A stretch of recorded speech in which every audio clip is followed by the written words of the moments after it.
Muy bien, hoy voy a continuar con la segunda parte de las mujeres de la primera línea. La semana pasada iniciamos esta parte, las mujeres de la primera línea. Cuando hablamos de mujeres de la primera línea, estamos hablando de esas mujeres que durante el primer siglo de la era cristiana, cuando la iglesia empezó después de la muerte y resurrección de Jesucristo, hubo un grupo de hombres muy destacados que menciona la Biblia: Pablo, Pedro, Juan, Felipe, Bernabé, Timoteo, pero también hubo mujeres muy destacadas y que las menciona la Biblia, pero que desafortunadamente no las conocemos mucho, porque aunque se menciona en el Nuevo Testamento, en las cartas y en el libro de los Hechos, pues como que no es interesante hablar de esas mujeres, pero eran mujeres que al lado de los hombres desarrollaron un papel muy importante en el crecimiento y en la expansión del Evangelio. Yo quiero hacer dos aclaraciones antes de ver algunas de esas mujeres. La primera aclaración: hoy voy a hablar como un poquito enredado, la charla va a ser un poquito enredada, poco técnica en algunas cosas, pero téngame paciencia porque tiene una razón de ser. Y la segunda aclaración es la siguiente. Alguien me preguntó: pastor, ¿para qué se pone a hablar de eso, a alborotar avisperos? Deje las mujeres quietas, dejen los hombres así quieticos, que así como estamos bien. Porque algunas personas, hombres, se han molestado. Y dice: a mí no me cuadra eso que usted está enseñando. Y quiero decir, una de las razones, y tal vez la razón fundamental por la cual yo hago esta serie de enseñanzas, y es la principal razón. Yo estoy comprometido como pastor desde el día en que fui llamado a ser pastor. Me comprometí a predicar el Evangelio de Jesucristo. Todo el Evangelio de Jesucristo, las partes que me gustan y las partes que no me gustan. Usted dirá: ¿cómo así que hay partes que no? Sí, hay partes donde no le gusta. Por ejemplo, cuando usted lee que cuando le den en la mejilla ponga la otra, ¿le gusta esa? ¿Verdad que sí? Cuando dice que amen a sus enemigos, que perdonen a los que le hacen daño, ¿esas partecitas les gusta? Seamos sinceros que de pronto no es que no nos guste, sino que nos causa como: ¡ay, Señor, pero por qué no la pone tan difícil! Entonces, yo estoy comprometido con predicar todo el Evangelio de Jesucristo. Y una parte central del mensaje de Jesucristo es cuando Él enseña allá en Lucas capítulo 4, cuando apenas va a empezar su ministerio, lee el texto de Isaías y dice que el Espíritu del Señor está sobre mí, dice Jesús, para predicar, y habla de dar vista a los ciegos, libertad a los cautivos, liberar a los oprimidos. Y dentro de ese grupo, históricamente, las mujeres han sido oprimidas por los hombres. Y no es cuestión de feminismo. Es que le está metiendo feminismo a la iglesia. No es cuestión de feminismo, es cuestión del Evangelio. Es el Evangelio el que nos lleva a pensar de esa manera. No es porque es la ideología de moda, no es porque esté de moda, es porque esto es lo que dice el Evangelio. Entonces, hechas dos aclaraciones, paso a hablar de la primera mujer que vamos a ver hoy muy rápidamente. Y esta mujer se llama Febe. ¿Han oído de Febe? Yo sé que no. En Romanos capítulo 16, 1 al 2, de hecho, en Romanos capítulo 16, el apóstol hace hace una lista de nombres de personas que fueron fundamentales en el ministerio, acompañando a Pablo en todo su ministerio.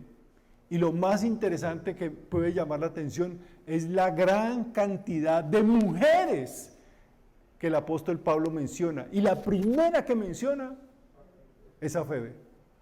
Y dice la escritura así en Romanos 16, 1, 2. Les recomiendo a nuestra hermana Febe, diaconisa de la iglesia de Cencreas. Recíbanla muy bien en el Señor, como debemos hacerlo con los hermanos en la fe. Ayúdenla en todo lo que puedan, porque ella ha ayudado a muchas otras personas y a mí mismo. Amén. Hay 4 aspectos de la vida de Febe que descubrimos en esta presentación que hace el apóstol Pablo de esta mujer. La primera es que la llama hermana en la fe. La llama hermana en la fe.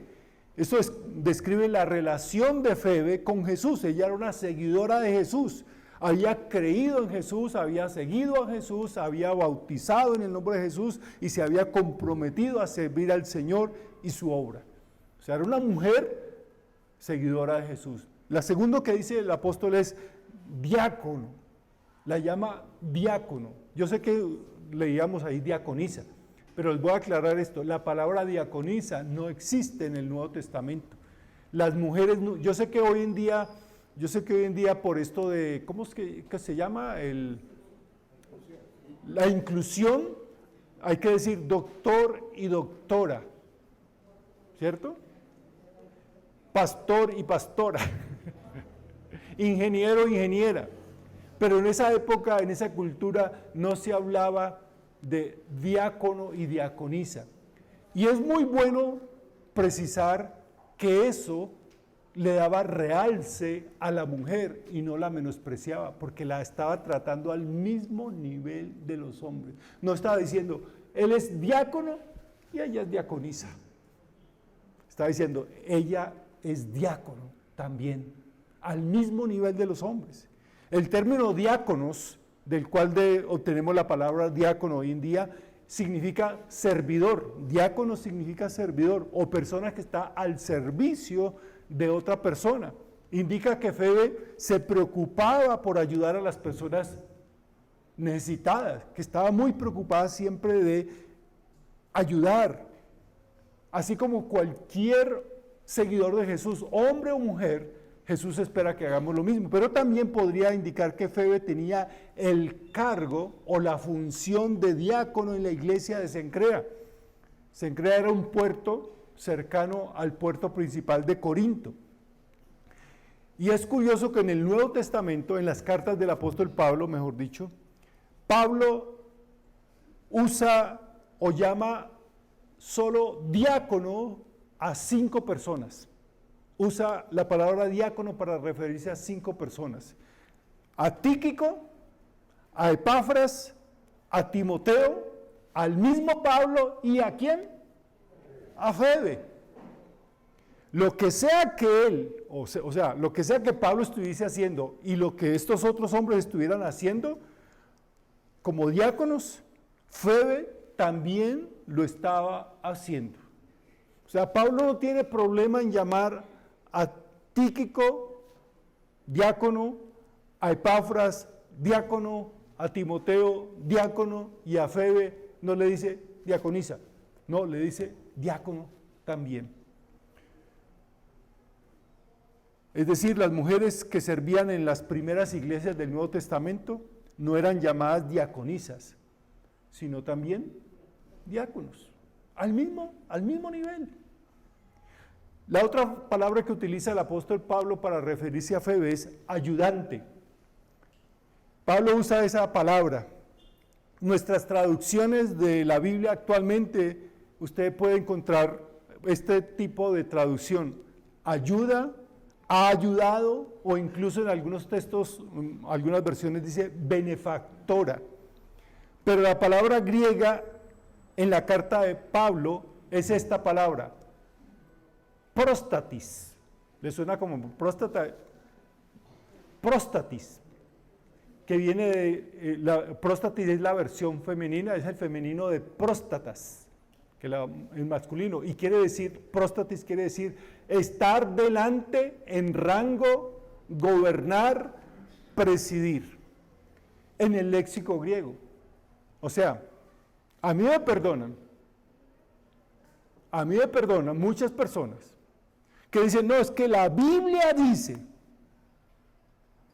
Y yo creo que la función, y por eso es tan importante estudiar la Biblia en grupo, en colectivo, y guiado por personas que tengan una dedicación especial a profundizar en la Biblia.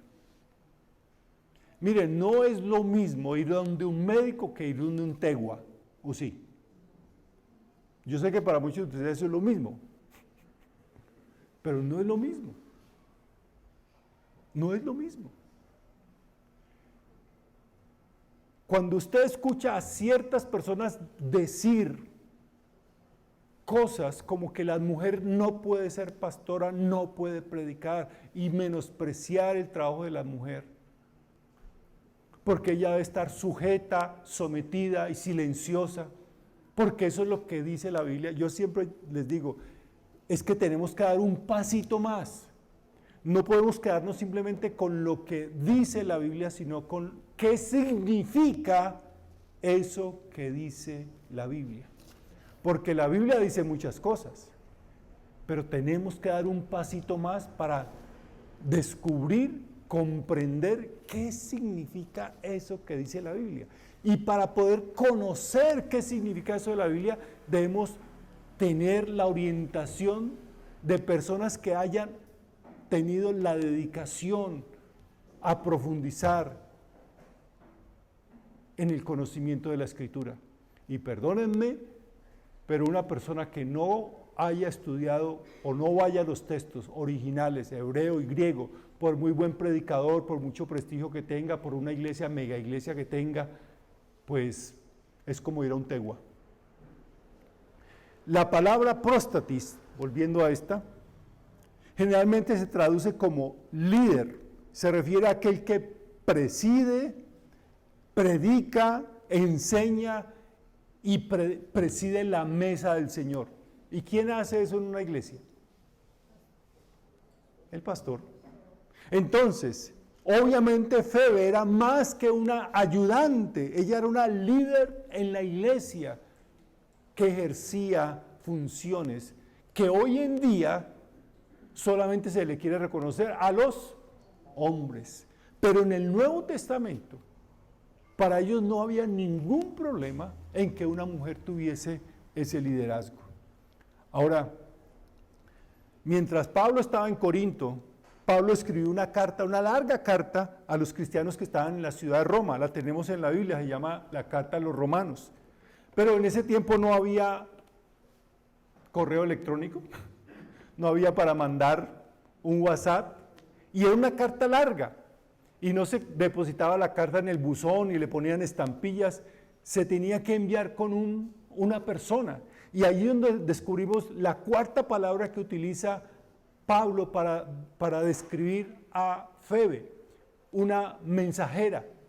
Porque los eruditos del Nuevo Testamento han concluido que al poner Pablo el nombre de Febe al inicio de la presentación, la estaba presentando como la portadora, la mensajera de la carta. Es decir, Pablo le dio el encargo de que Febe llevara la carta más importante que él escribió. Y es más, yo no sé si ustedes lo saben, la carta a los romanos es la carta más importante en la historia cristiana, en 2000 años. Siempre que ha habido una gran revolución, un gran cambio, un gran despertar en la iglesia cristiana, la carta a los romanos tuvo que ver mucho. De hecho, la reforma protestante empezó cuando Lutero descubrió la carta a los romanos y la estudió. Y así una serie de grandes líderes a lo largo de la historia han sido impactados y seguimos siendo impactados por la carta a los romanos. Y Pablo le dio el encargo de ser una mujer la que la llevara. Pero escuchen, ella no solamente era la que la llevó. En ese tiempo quien llevaba la carta algunas veces era quien la leía delante de la congregación. Algunos dicen, bueno, no siempre, y sí, es verdad, no siempre quien llevaba la carta la leía, pero lo que sí era muy frecuente, y eso es lo que dicen los eruditos que pudo pasar en este caso, es que casi siempre la persona que llevaba la carta era la encargada de explicarle a la gente de la iglesia la carta. Es decir, había alguien leyendo la carta de Pablo a los romanos y estaba leyendo, y es una carta difícil. Yo quiero decir, la carta de los romanos es profunda, es difícil, es teológica, es complicada. Y obviamente suscita muchas preguntas y debió suscitar muchas preguntas en la gente. Y seguramente se levantaban la mano, oiga, pero ¿qué significa eso que Pablo nos está escribiendo? Y adivina, ¿a quién le correspondía explicarlo? ¿A quién? A Febe, una mujer hablando y enseñando en la congregación. ¿Cuándo se ha visto eso? Pues eso pensamos hoy en día, pero en esa época era lo normal, no había problema. Nadie dijo, ay no, salgámonos de esta iglesia porque aquí ya están dejando predicar a las mujeres, dejando que las mujeres enseñen a los hombres. ¿Cuándo se ha visto eso? No tenía ningún problema. Entonces la importancia de Febe es que ella no solamente fue quien llevó la carta, sino quien la explicó, la primera intérprete de la carta del apóstol Pablo a los romanos. Ven entonces la importancia de conocer estas mujeres tan valiosas de la primera línea, y ahí no se queda todo allí, porque inmediatamente en el versículo 3 de Romanos 16, Pablo escribe lo siguiente: saluden a Priscila y Aquila, mis compañeros de trabajo en Cristo Jesús. Aquí introduce el nombre de otra mujer, Priscila. Esta mujer era obviamente casada con un hombre llamado Aquila.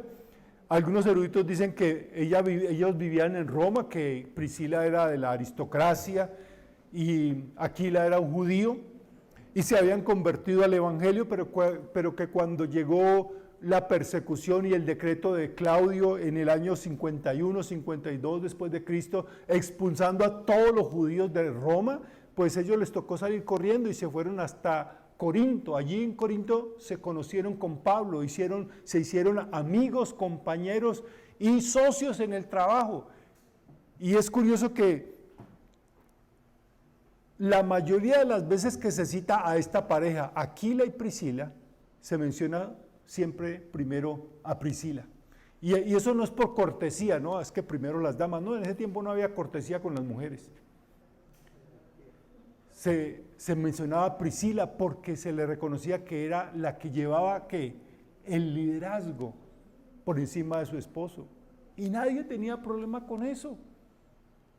Ahora, vamos al versículo 7 de Romanos 16:7. Dice, y aquí nos presenta a otra mujer: saluden a Andrónico y a Junias, mis parientes y compañeros de cárcel, destacados entre los apóstoles y convertidos a Cristo antes que yo.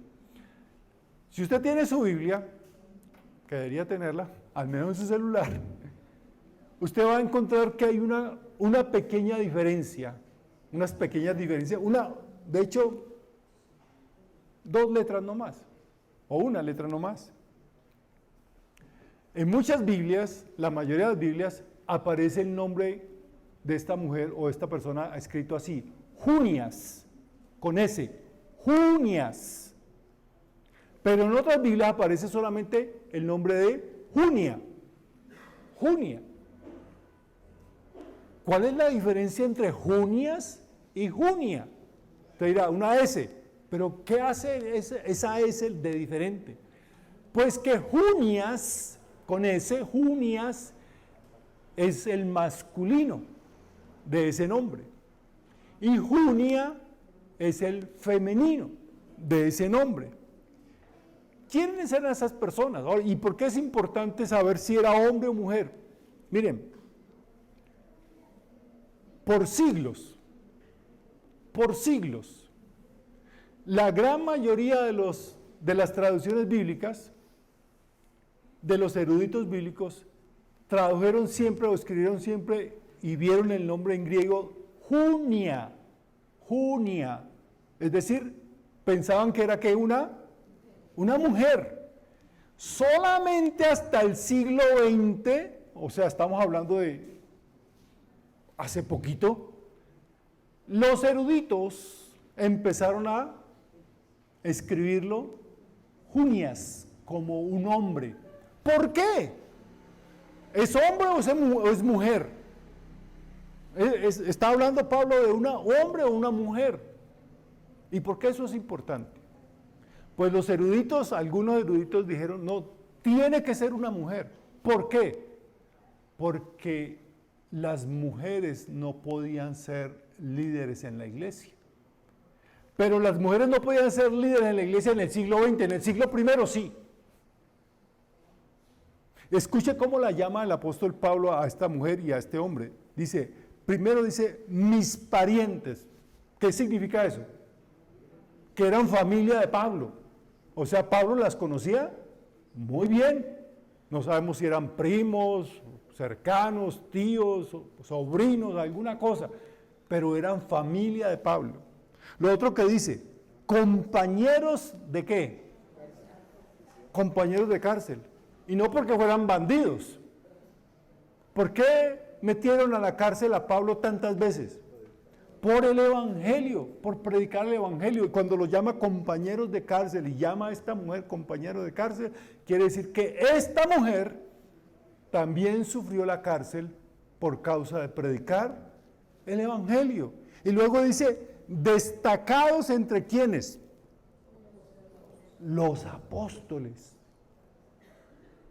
Destacados entre los apóstoles. De algunas versiones, traductores de la Biblia no les gusta eso de destacados.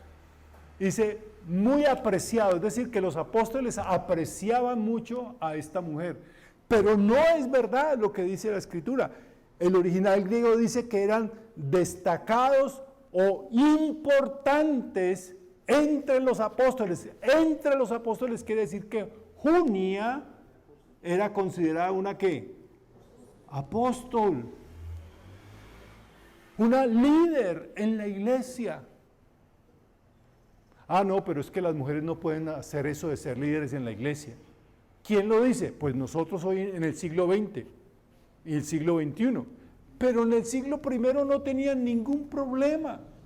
¿Ven cómo la forma en que nosotros pensamos afecta la forma en que nosotros entendemos la Biblia? Y no dejamos que la Biblia nos enseñe a nosotros, sino que nosotros le enseñamos lo que debe decir la Biblia.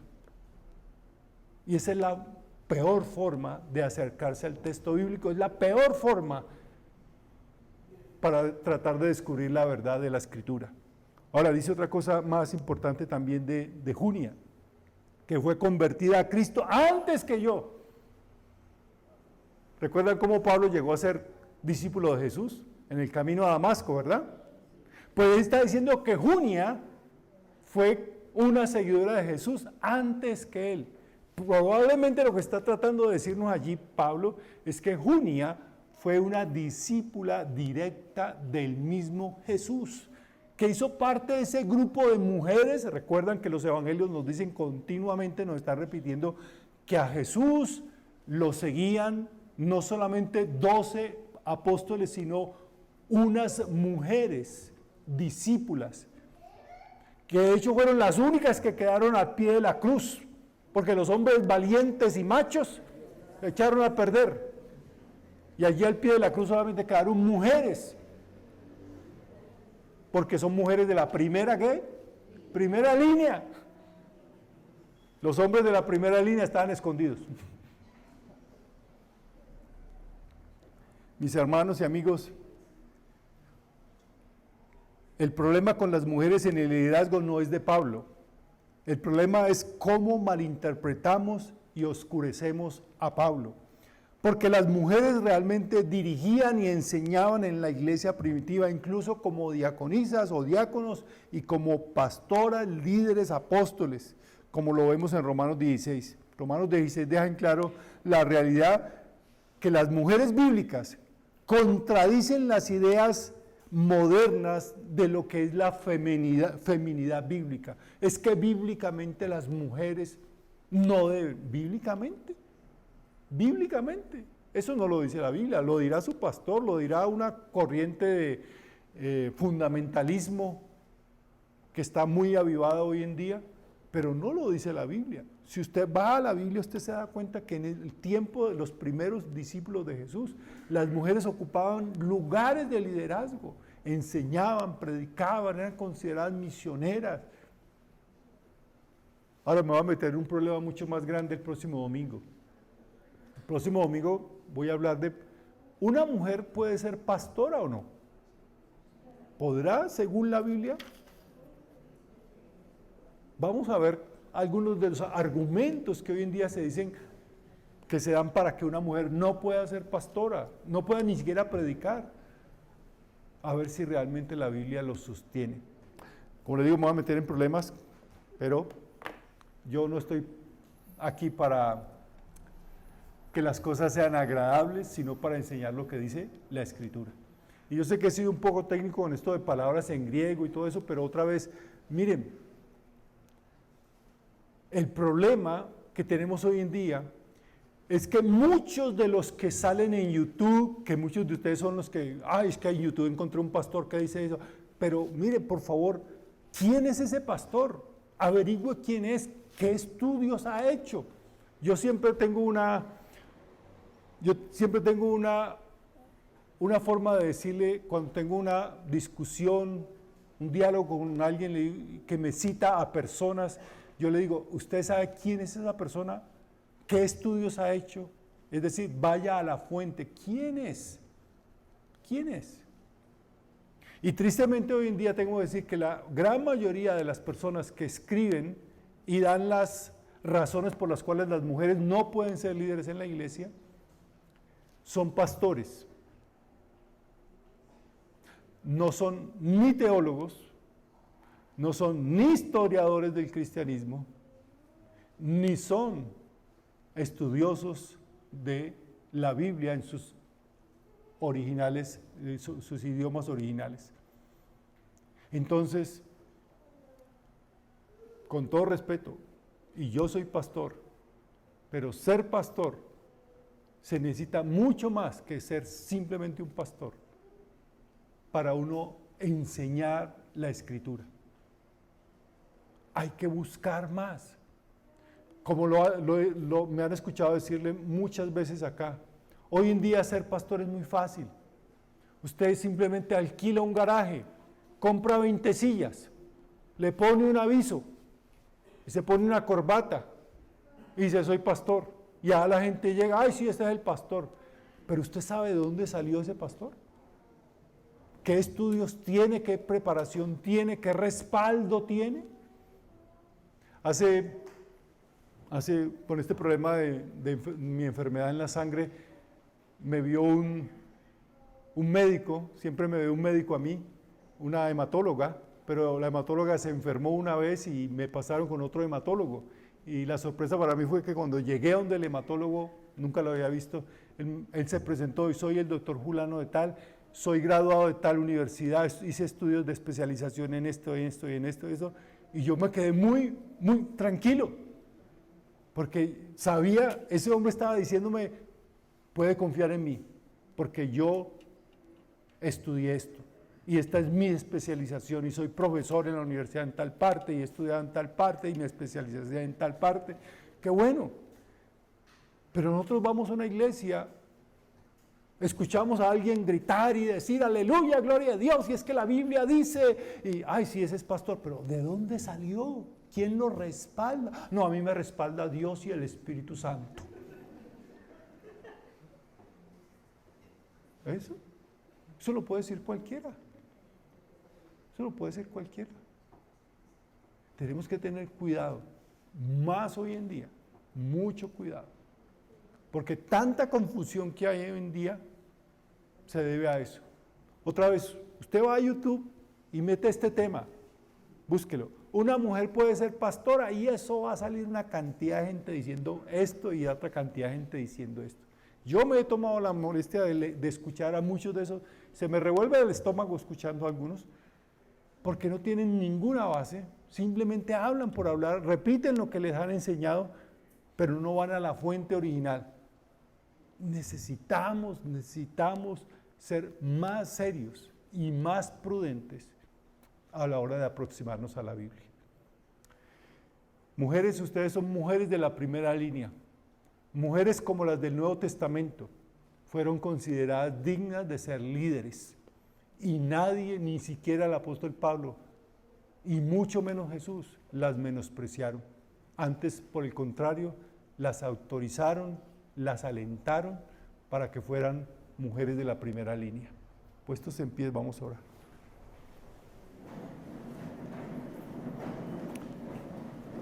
Dios, muchas gracias te damos en esta mañana, porque tu palabra, cuando la abrimos y dejamos que sea ella y tu Espíritu Santo el que nos guíe, nos da claridad. En este mundo de confusión y de unos dicen una cosa y otros dicen otra cosa, ayúdanos a escuchar solamente la voz tuya. Tú que eres nuestro buen pastor, guíanos. Padre, gracias por las mujeres de la primera línea en el primer siglo, como Febe, Priscila, Junia, mujeres que pagaron el precio y no fueron menospreciadas. Ayúdanos, Señor, en este tiempo a valorar a las mujeres de la primera línea de esta iglesia, que te sirven con tanto amor y tanta dedicación. Gracias por liberarlas de la opresión, del silencio, de la sumisión y del sometimiento, que puedan vivir su potencial como, no solamente como mujeres, sino como discípulas tuyas, con libertad. Y gracias por usarlas para el extendimiento de tu obra. En el nombre de Cristo Jesús. Amén.